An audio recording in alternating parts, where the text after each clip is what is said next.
Bonsoir Garcia Malsa. Merci de répondre à cette question pour PEPS, pour une écologie populaire et sociale. Alors voilà Garcin, tu es à Paris cette semaine et tu es le président et fondateur du Modemas. Est-ce que tu peux nous expliquer ce qu'est le Modemas et ce que tu fais à Paris? Alors le Modemas, c'est le mouvement des démocrates, des écologistes pour une Martinique souveraine. Alors, il a été créé en 1991 pour répondre à un certain nombre d'exigences de militants anticolonialistes, mais écologistes et qui ne voulaient pas rentrer dans les partis classiques qui existaient en Martinique, indépendantistes ou autonomistes. Par conséquent, le Modemas a vu son existence avec des gens comme Chamoiseau, Confiant et Claudette Duhamel et moi-même. Et nous nous sommes dit qu'il fallait absolument faire en sorte que nous parlions d'écologie, mais dans une dynamique de démocratie participative. Et quand nous avons lancé le concept de démocratie participative, les gens se sont dit, mais quand même c'est une aberration, on ne comprenait pas, etc. Et donc nous avions raison. Donc nous avions raison de parler de souveraineté. Et lorsque le Modemas est sorti, tout de suite après, j'ai sorti mon premier livre qui s'appelle effectivement La mutation Martinique. Et je définissais très clairement le concept de souveraineté. Nous définissions la souveraineté comme étant la capacité pour nous de comprendre les interdépendances qui se présentent à nous aujourd'hui, qui se présenteront à nous demain. Et c'est très important. Et nous disions que dans le monde d'aujourd'hui, il faut absolument que les peuples arrivent à se démarquer des carcans classiques et qui pèsent sur eux. Et il faut absolument qu'ils se libèrent à travers des échanges, à travers effectivement la vision du monde, qui est une vision qui est complètement aberrante que nous vivons. Et cette vision du monde doit se reposer sur tout simplement la pérennité du vivant. Et c'est ainsi que lorsque, en tant que président du Modemas, je vais en 2008 faire naître un deuxième livre au-delà de la mutation Martinique, qui est le premier, et je vais parler d'écologie ou la passion du vivant.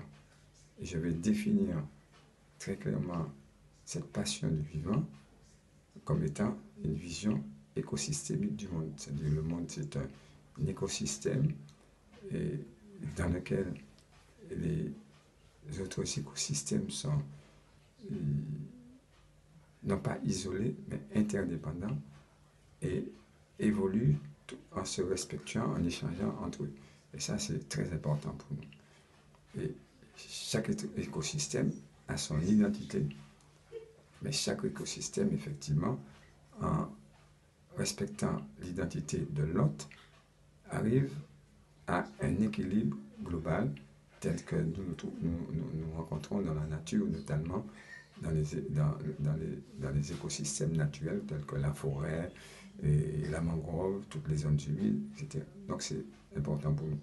Aujourd'hui, je crois que notre démarche a fait des émules, puisque de plus en plus on parle d'écologie, on parle de démocratie participative, on parle de souveraineté, on parle d'écologie souveraine, depuis que surtout on a mis en place, on a vu le mouvement des Gilets jaunes, et je salue effectivement l'initiative qui est prise par PEPS pour lancer ce mouvement. Et je crois qu'effectivement, il est important pour nous de nous joindre et de faire une convergence de tout ce que nous avons déjà fait ensemble et que nous ferons demain. Parce que c'est ça, la dynamique qui ne peut échapper au monde aujourd'hui si nous voulons que ce monde aille évolue vers la paix. Et là, en fait, cette semaine, tu étais à Paris. Pourquoi est-ce que tu as fait le voyage? J'ai fait le voyage, c'est parce que je suis venu internationaliser la problématique du chlordécone qui se pose en Martinique et en Guadeloupe. Et cette problématique a été portée par notamment les jeunes de Martinique aujourd'hui pour répondre à l'empoisonnement que l'État français et les béquets ont enclenché sur la Martinique depuis des années. Et en déclenchant le mouvement de boycott, on a observé que la Martinique tout entière a bougé. Et bien sûr, les renseignements généraux ont bougé, l'État français a bougé. Et il s'est trouvé que depuis quelque temps, c'est la matraque, c'est la mitraillette, et ce sont les armes coloniales qui reviennent en force. Et il n'y a pas bien longtemps, 7 jeunes qui manifestaient